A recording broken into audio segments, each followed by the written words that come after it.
How you doing there? Welcome back to Babylon Talmud. Today we're studying Daf Yud Aleph, Daf 11 of Masechta Gittin. Friends. So today we're going to do another Mishnah to Mishnah.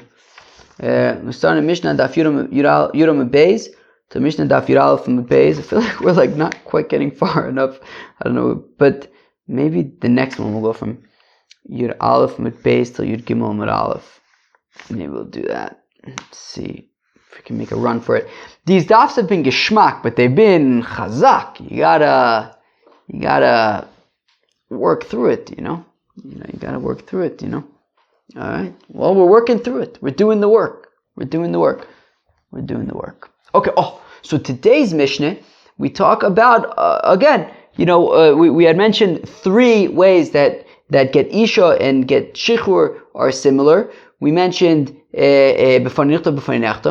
we mentioned Kutim signing, and then now the third thing that we mentioned was the Arkos, that by other Gittin, that by other documents, if it was written in a secular court and signed in a secular court, it's okay, but not by Get Isha and Shtar Shichur. So that's the third way that they are similar, and we're going to explore that today, and that is the focus of today's daf.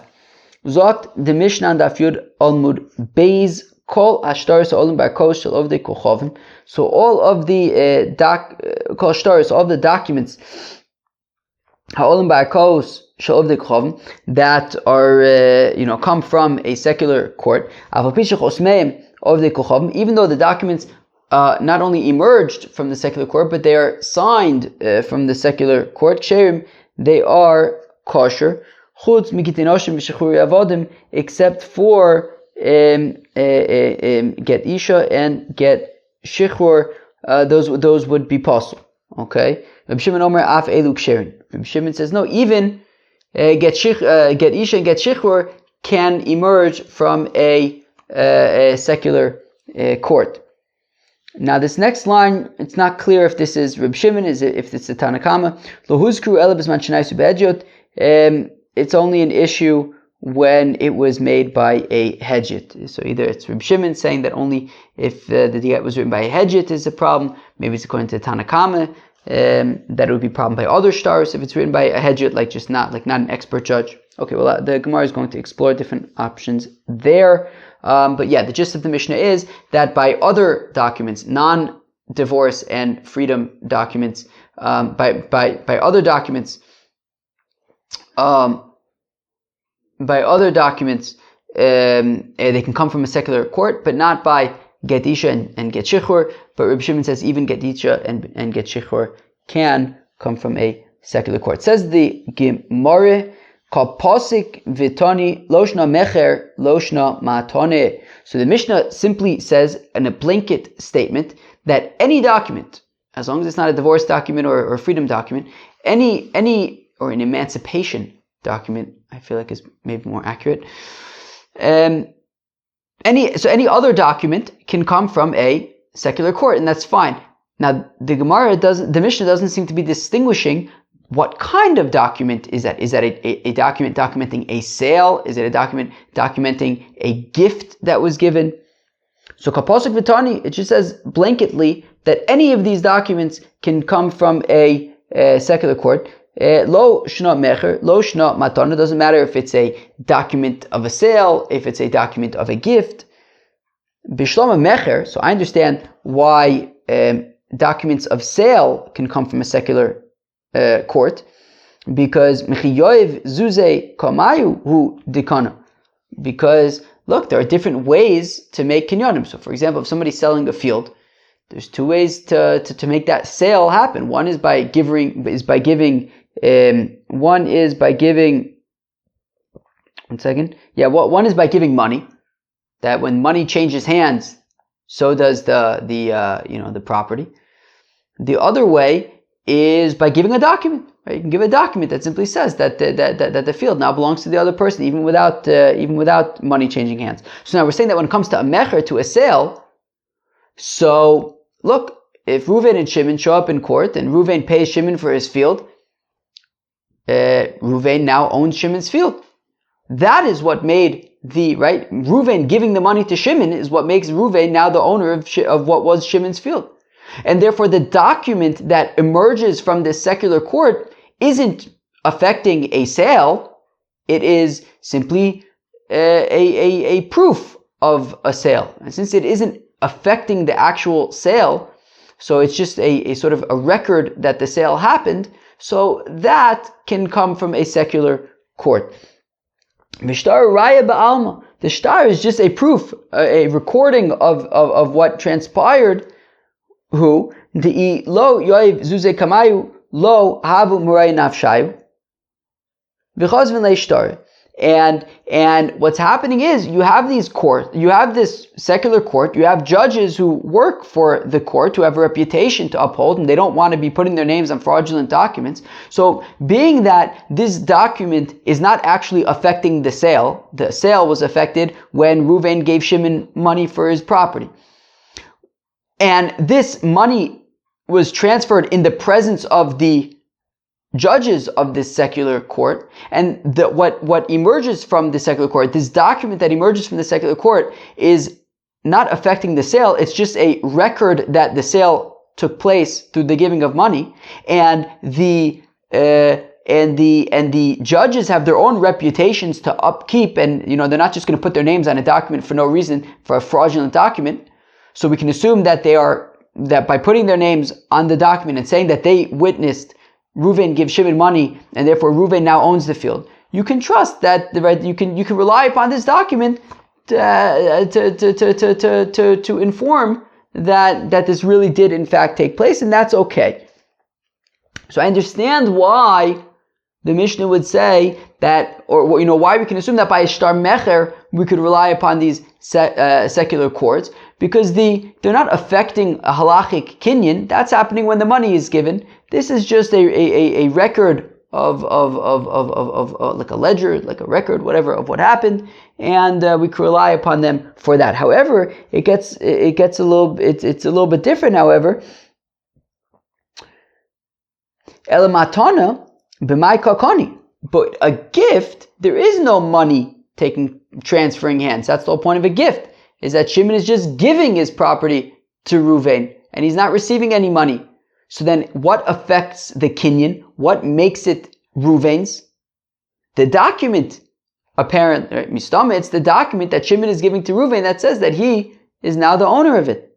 And that document is being written in this secular court, and the witnesses are the secular judges. So Maika Kani la ba'ishtar is it not from this document? Ba'ishtar chasba ba'almu. And this document, since it came from a secular court, is no better than a piece of pottery, a piece of earthenware. It's not a document that can affect the kinyan. So how can we say that any document that comes from a secular court works? I understand why it could work for a mecher, assuming that the money was transferred, that the kinyan was through kesef. But how can it work for a matana? This document came from a secular court. How can it work to affect the kinyan? So Amar Shmuel, dina de machusa dina. Maybe you've heard of this famous line. It says, Shmuel, dina de machusa dina. Look, if we live in a place where there's a government and there's a judicial system and there are courts, we as citizens of this place can rely upon their court system, and therefore their documents are valid. And this document that is declaring that Shimon's field now belongs to Reuven is a valid document. Alternatively, tnichutz mike Gittin Hashem. That's a big deal, right? Don't say, right? Meaning our Mishnah says that any document that emerges from a secular court is a valid document, and then we said except for divorce documents and emancipation documents. But don't say, so now the suggestion in the Gemara is don't read it except for these two documents, divorce documents and emancipation documents. Read it read it anything like divorce documents, right? So what's a divorce document? A divorce document is a document that there's no money transferring hands. It's simply a document being given to a woman, to a wife, for a divorce. So what we're saying is that any document that comes from a secular court is a valid document as long as it's not like a divorce document, as long as it's just a record of something of a valid halachic kinyan that happened, such as Reuven paying Shimon for his field. That's the actual kinyan. The shtar is just a record that kinyan actually happened. So in that case, these documents can come from a secular court. But anything like a divorce document, where the document itself is what's affecting the kinyan, so then that would not be able to come from a secular court. Okay, fine. Reb Shimon Omer af elu kshein v'chulei. So Reb Shimon had said that even Gittin Oshim, right, Get Isha v'Get Shichur, even these documents can come from a secular court. V'ha lav b'nei kreisus ninu. Frek the Gemara immediately. I don't understand, Reb Shimon. How can a divorce document come from a secular court? The pasuk says, "V'chasav lo sefer krisus v'nosan biyado." That anybody who's bechlal nesina, anybody who's bechlal gittin v'kiddushin, who's able to, right, who has the halachis, a yid, somebody who has the halachis of gittin and kiddushin, can, right? So anybody who has v'nosan biyado can do v'chasav lo, can write it.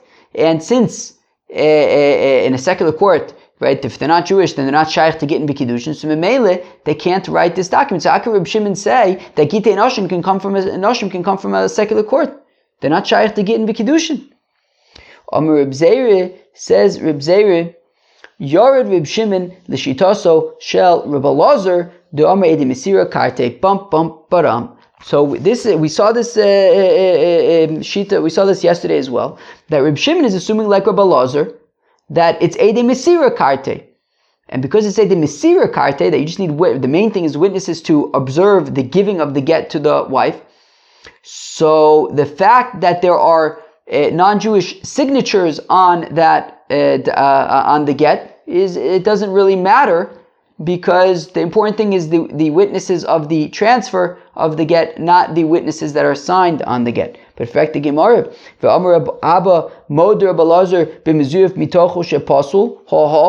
the Gemara says, one second, not so easy, Reb Shimon. But doesn't Rabbi Elazar admit though that that while you don't need any witnesses on the get whatsoever, because the only thing that's important is the Eidei Mesira, is transferring the get to the wife, you don't need any Eidei Chasima, you don't need any witnesses signed on the get at all. But if you have witnesses signed on the get, so then they have to be kosher witnesses. They can't be witnesses from a secular court who are not Jewish.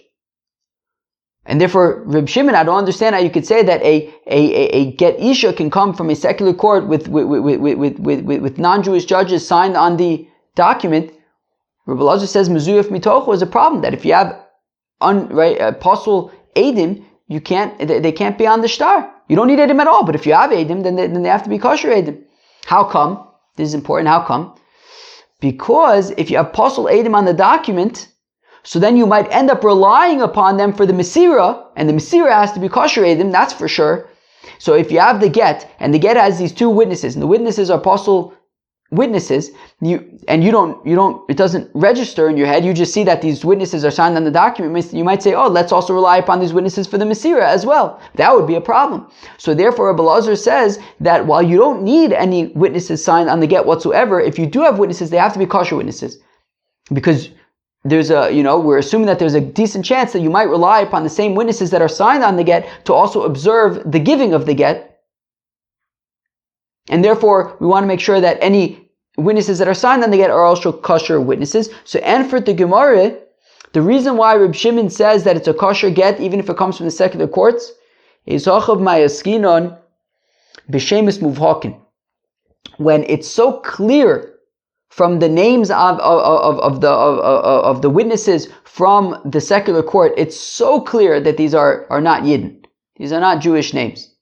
And if it's so obviously clear that these are not Jewish names, then you're not going to rely upon them for it to be your Eidei Mesira. And therefore, says Reb Shimon, in that case, it's going to be a kosher get, even if it comes from the Arkos, from the secular courts. What are examples of obviously Gentile names? Amir Papa says a Papa Kigon, for example, Hormuz. Anybody know any Yidden named Hormuz? Va'abudino, by Shivtoi, uvar Kidre, uvate, v'nokim una. Friends, These are not Yiddish names. Cham Yankel, right, that's a Yiddish name. Not Abudina. Avol Shemesh Muvhakim, my. But what if you have a non-Jewish fellow, and it's not clear that it's a not Jewish name? Maybe you have a non-Jew. His name is Cham Yankel. That sounds like a Jewish name to me.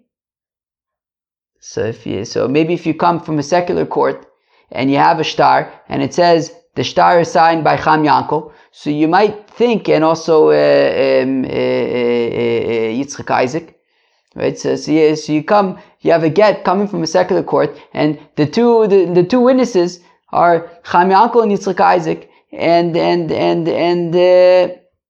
and you say, oh, okay, let's rely upon them for the Masira. So it says in that case, right? So Avol Shemesh Ein Muvhakim, but if it's not clear that the names are non-Jewish, so then we're saying that then you would not be able to, Reb Shimon would say, you would be unable to rely upon that get because it's coming from a secular court, and you might end up relying upon these witnesses for the Masira, and that would be a problem. But if that's the case, that Reb Shimon is making distinctions, that he's saying, so you can use a get isha that comes from a secular court, but only if it's so obvious that the names signed on there are obviously not Yiddish nomen. So, if that's the case, Adatoni Seifa, from the fact that we're assuming for now that it's Reb Shimon who continues and says, Lo huzkru ele b'zman shenaisu behedjit, that the only time when we cannot rely upon the secular courts is when right, for Gittin Noshim, is if the judges there are hedjotis, they're not expert judges, then you cannot rely upon the secular courts for Gittin Noshim and Shichur, Gittei Shichur. But then lifnog v'lesne b'dida, but let's also say that there's another distinction. When we say that it's allowed in a secular court, let's say that also, by the way, it's only if it's obvious that the names are not Jewish names. But if the names are not obviously Jewish, are not obviously non-Jewish, so then you would not be able to rely upon it. Meaning, so the Mishnah only mentions one distinction, right? So Reb Shimon says that when a get isha can come from a secular court, it's only when the Mishnah says that according to Reb Shimon that when a get isha can come from a secular court, that's only if they're expert judges. But if they're hedjotos, if they're non-expert judges, so then you cannot rely upon a get isha from a secular court. Well then, we should say, but that's not the only time when we cannot rely upon a get isha from a secular court. Also, if the names are not obviously non-Jewish, are not obviously Gentile. So why does the Mishnah only mention the hedjotis distinction? It should also mention the name distinction if Reb Shimon in fact holds of that distinction. Right? So again, elbizman shedasu behedjot, lifluk v'lesim v'dav medvar amurim b'shemus mufakin, aval shemus shem mufakin lo. But if the names are not obviously Gentile names, you cannot rely upon it. Hachi ka'amar, hachi nami. So the Gemara says, hachi nami kamar, ena chinami. Ba'me devarim amurim. So the Mishnah says that, so what the Mishnah is saying is that when do we say that you could rely upon a get isha written in a secular court? B'shemos mufakin. That is only if it is obvious that the names signed on the on the get isha are Gentile names. But if you have names that are not obviously Gentile, well then it's as though the get was written by a hedjit, a non-expert judge in the secular court, uvsulin, and in that case it would be possible. So we see that Reb Shimon does in fact incorporate both the Shemos Mufhakin and the Hedjotis. Alternatively, that thing about Hedjotos is not a distinction of Reb Shimon's. It's not to say that Reb Shimon is saying that you can rely upon a secular court only when there are expert judges, but if there are Hedjotos judges, then you cannot rely upon a secular court. It's not saying that. It's not saying that. Rather, what it is saying is that when it mentions the Hedjotis, it's talking about the Reisha of the Mishnah. What did the Reisha of the Mishnah say? The Reisha of the Mishnah said that any document other than get Isha and get Shechur, you can rely upon a secular court. And we mentioned that by shtar mecher, for example, the actual kinyan is being affected by the transfer of money. The document is only a record of that kinyan. And the judges have their reputation on the line. And we're saying that that's only, and now the Mishnah is saying, that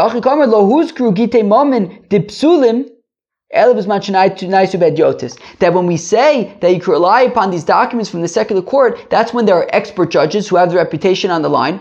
We'll say that it's not good to rely, that you cannot rely upon the secular court if it is non-expert judges. That in that case you cannot rely upon the expert court because maybe they're not being trustworthy, right? The expert judge with the secular court, right? The expert judges we can rely upon because they have a reputation, they have jobs to keep, right? They have the quality control, the reputation of the court. So therefore, look, they wouldn't just put their names on a document for no reason, just to be fraudulent. And we can rely upon them. But a hedjit, a non-expert judge, somebody who's not as established or maybe not even in the court system at all, outside of the court system, right? Hedjotis, for example, right? Hataris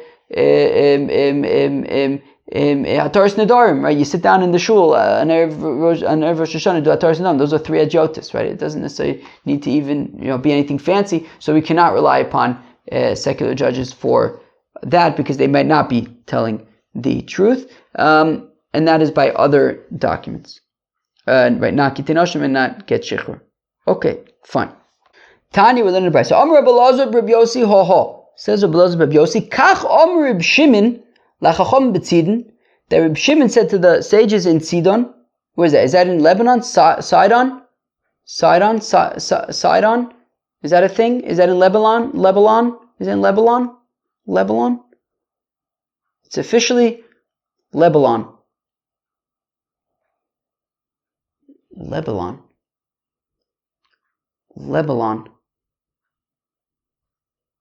Hezbollah in Lebanon. That's interesting. That's very interesting. Let's go weiter. So okay, let's go weiter. Okay. Tanya Amar Rabbi Elazar Rabbi Yossi Kacham Rabbi Shimon Lachacham B'Tzidon Lo Nechleku Rabbi Elazar v'Chachamim Al Kol Ashtaris Olim Ba'Arko again.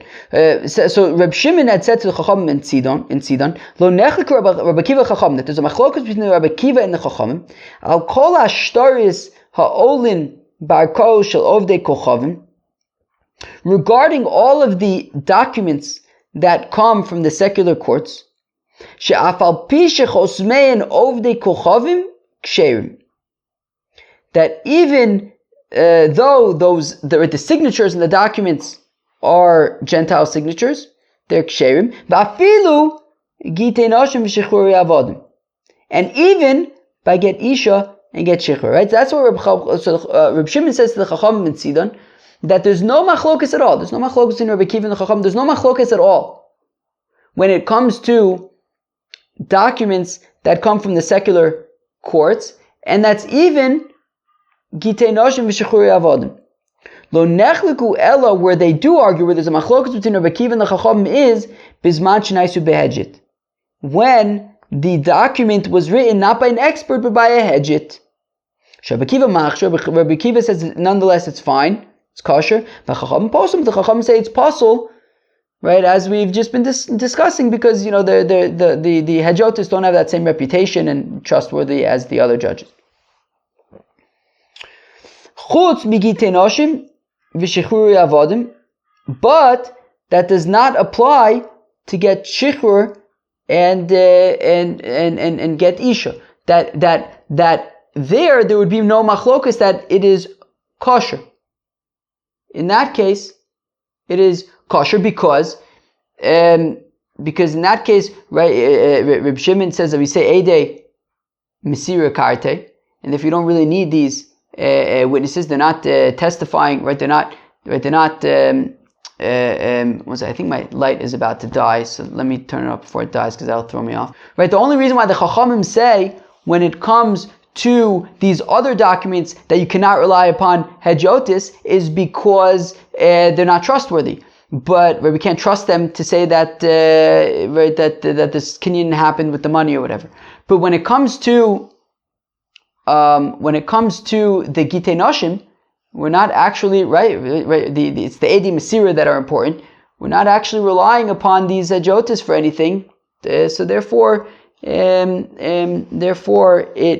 agrees that would be kosher. So again, so Reb Shimon is saying to the Chacham Mitzidon that if it's expert judges, so then everyone agrees that you can rely upon the arkos, the secular courts, whether it's for other documents, whether it's for Gittin Oshim. But if it's Jotis, if it's for non-expert judges, so then there's a machlokas between Rabbi Akiva and the Chacham when it comes to other documents. That the Rabbi Akiva says Hedjotis can even work for that. The Chacham say that they can't because we can't rely upon them. But when it comes to Gittin Oshim, Shechuri Avodim, there's no machlokas. Of course you can rely upon even that Jotis because they're not really testifying about anything. It's the Edi Masira that are important, and and they're not actually testifying about like any kinyan that happened or anything like that. Reb Shimon ben Gamliel Omer, says Reb Shimon ben Gamliel, Af Eilu Ksherin B'makom She'ein Yisrael Chosman. And says Reb Shimon ben Gamliel that when we say that the Gittin Oshim, the Shechuri, that the Gittin Oshim and the Shechuri Avodim are kosher, that is only in a place where Yidden don't sign on documents. There are certain places that the non-Yidden decided that Yidden aren't allowed to sign documents. So in a place where Yidden are not allowed to sign documents, so then you would be able to rely upon these Gittin that come from the secular courts, because since the Yidden are not allowed to sign documents in these places, obviously whoever signed, everyone knows that since Yidden don't sign documents in these places, whoever signed on the document is obviously not a Yid, and you're not going to rely upon them for the Edi Masira. So when we say that you can rely upon these, so it says Reb Shimon ben Gamliel that when we say that you can rely upon these Gittin Oshim that come from the secular courts, that would only be in a place where Yidden are not allowed to sign on documents. So Memela, whoever signed on the document is obviously not a Yid, and we're not going to rely upon them for the Edi Masira. Aval b'makom she'Yisrael chosmin lo, but implying that in a place that where the Yidden do sign divorce documents, so then we would not be able to rely upon Gittin Oshim that come from secular courts, because we might think that it is we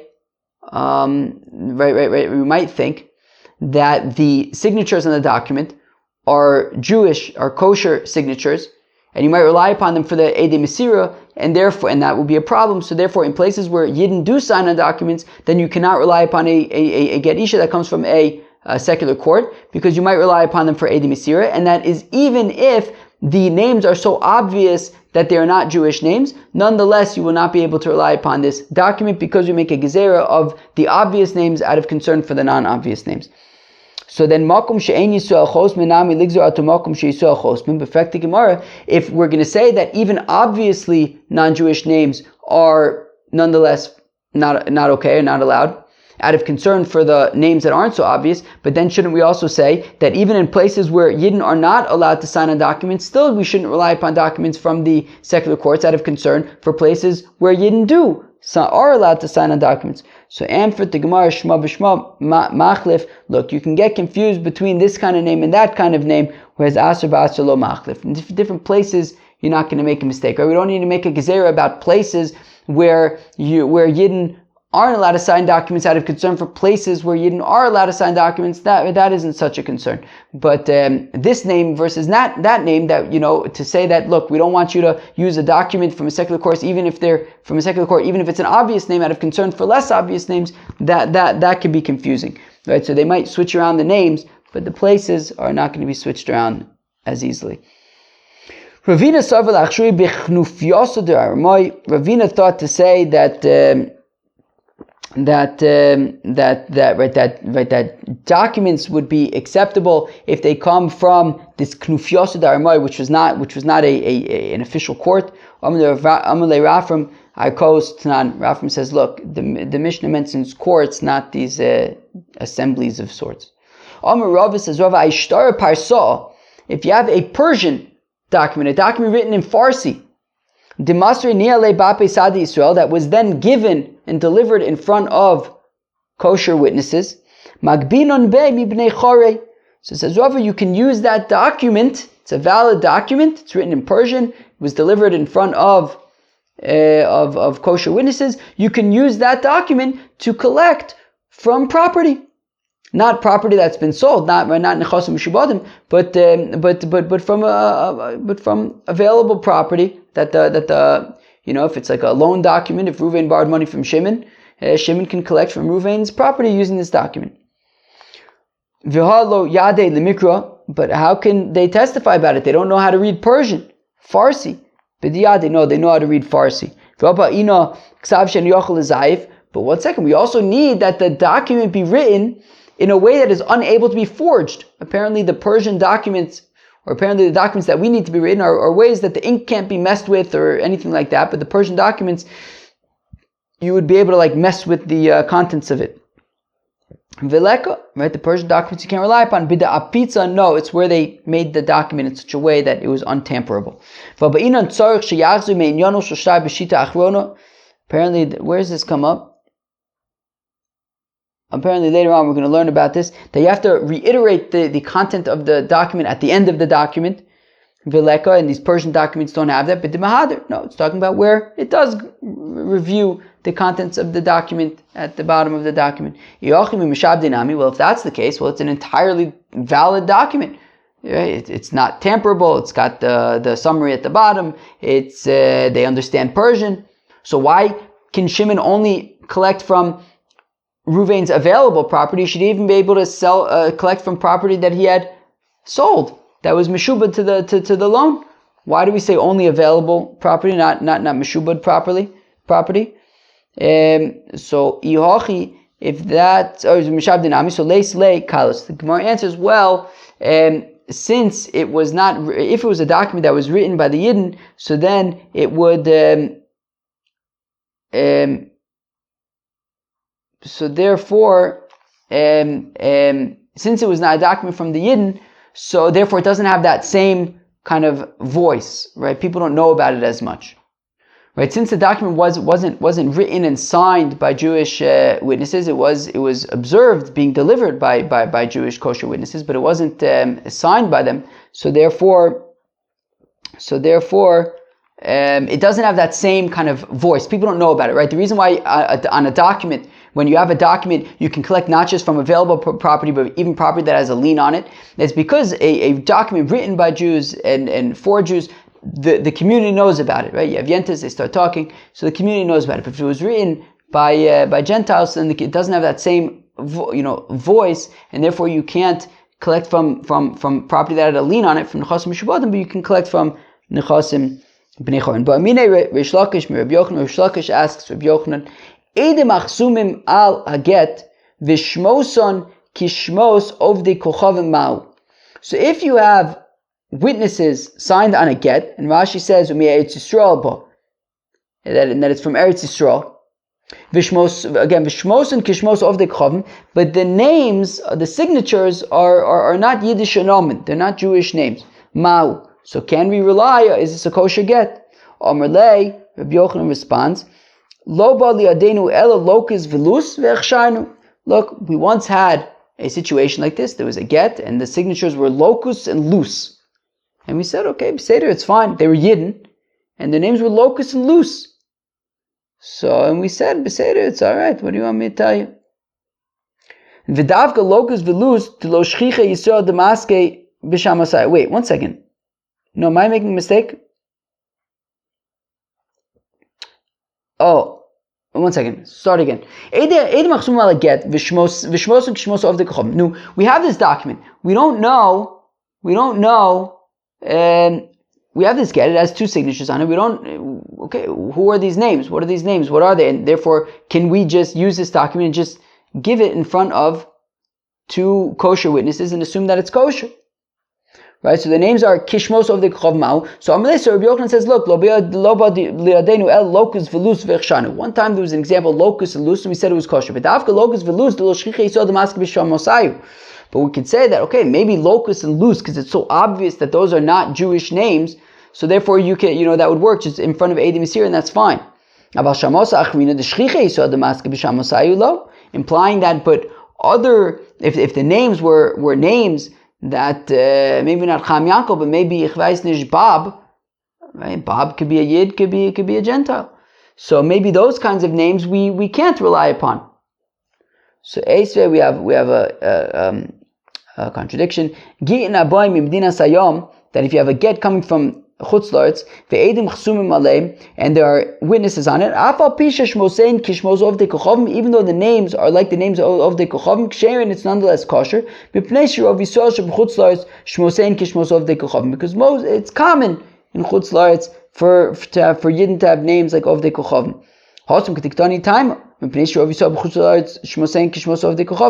Gemara says, wait, but that's not necessarily a contradiction, because it specifically says that the reason why it's okay from Chutz La'aretz is because Dafka in Chutz La'aretz people have names like Gentile names, therefore it's okay. But maybe it doesn't necessarily mean that in Eretz Yisrael, right, where Rish Lakish was, and he was asking Rabbi Yochanan, and Rabbi Yochanan brought a raya from Locus and Luz, maybe in Eretz Yisrael where the Yidden don't have names like the Gentiles do, maybe it would not be okay. Okay, when it was not an obviously Gentile name. There are those who say that Pashut Rish Lakish wasn't asking about in Eretz Yisrael; he was asking about from Chutz La'aretz, just like the Brisa. Ufashat lemi masnisa, and Rabbi Yochanan Pashut answered him with that Brisa that we just quoted. Friends, that was Daf Yud Aleph from Masechet Gittin. I hope you enjoyed. Peace out.